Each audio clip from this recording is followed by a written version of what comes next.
This project, Black Feminists Taught Us, is about honoring the Black women and gender-expansive people in our lives, our mothers, our other mothers, our biological and chosen kin, our friends, our family members, whoever it may be, people that we know and even people that we revere from afar, and honoring and centering their life leadership, their legacy, their love, their inspiration. And so this is how Black feminists have taught us.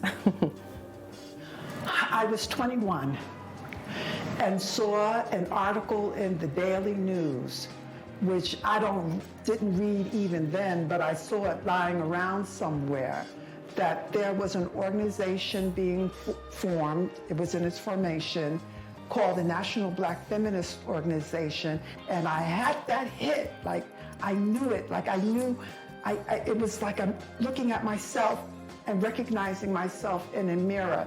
And so I went to that very first meeting. Here were so many articulate Black women. I had never seen that before.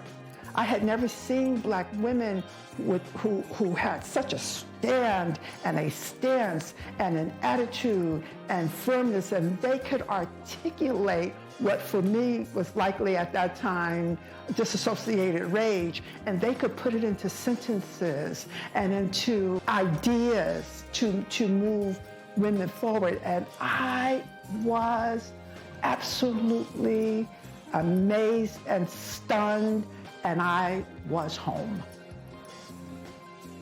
There's so many Black feminists that have laid a foundation for me. Anna J. Cooper, who is the mother of Black feminism. But outside of that, I think of Black feminist collectives, Combahee River Collective. I think about my mother, the individuals around me who continue to do the work that centers Black feminism and how it has improved my life and improved so many other people's lives. My mom is someone who has always inspired me. She is an immigrant from Mali, and just seeing her growing up and the sacrifices that she made, she was a huge inspiration to me. She still is a huge inspiration to me. So I am a huge fan of Harriet Tubman, and just thinking about what it means to have fought for and found her freedom, and then to go back to give freedom and take freedom, really, for a number of other folks. I come from a family of activists, and my mother was a feminist from the time I was born. My mother was insistent that I have her last name as well. So I feel like I've always sort of thought of myself as part of a feminist tradition. Flo Kennedy taught me that little actions can be political. So that was part of the learning that happened for me. To this day, I still, when I have a flag stamp to put on an envelope, I put it on the envelope upside down. I've been really inspired by Saidiya Hartman. I learned about fabulation through her, and just thinking about how to use falsification as a means of liberation and tell stories and myths and glide through the imagination. And I think being a Black feminist for me right now means being a movement of love, and like being able to imagine new ways of loving and how to embody that and bring that into the world through my behavior, my practices, the ways that I choose to relate and be in relationship.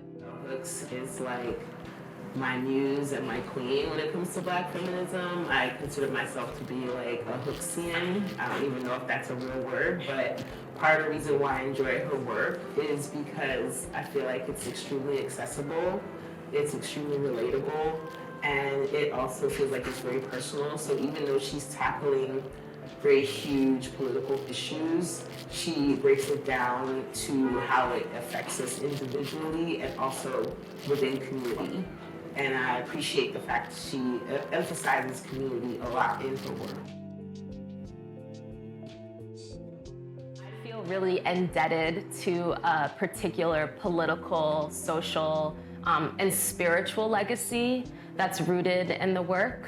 of our elders. And it reminds me that this work doesn't happen in a vacuum. It didn't just appear one day on Instagram when folks decided that Black women and femmes and queer folks had something to say. It didn't just happen after the murder of George Floyd, but that folks we don't know of and folks we do know of have been organizing and articulating a very particular politic and vision for our wholeness and liberation and freedom for a really long time. And that the work they did continues to be searingly clear because I think that wisdom and truth endures time. We have to look at that reference for us to do the work. And also it's a privilege, it's a celebration, and it's a reference that we have to continue to look at. It's easy to kind of feel stuck in the problems that we're experiencing and feel like nothing is going to get better. But I think knowing that it was 50 years since the founding of the National Black Feminist Organization, it kind of serves as an anchor and provides perspective that things are better than they were and will continually get better. There is a legacy of protection, and it makes it so much easier for me to do the work that I came to Earth to do. So this collaboration between Philadelphia PrintWorks and Black Women Radicals is meant to fundraise for the School for Black Feminist Thought. Both organizations are committed to political education and also share the mission of advocating for Black women and gender expansive people.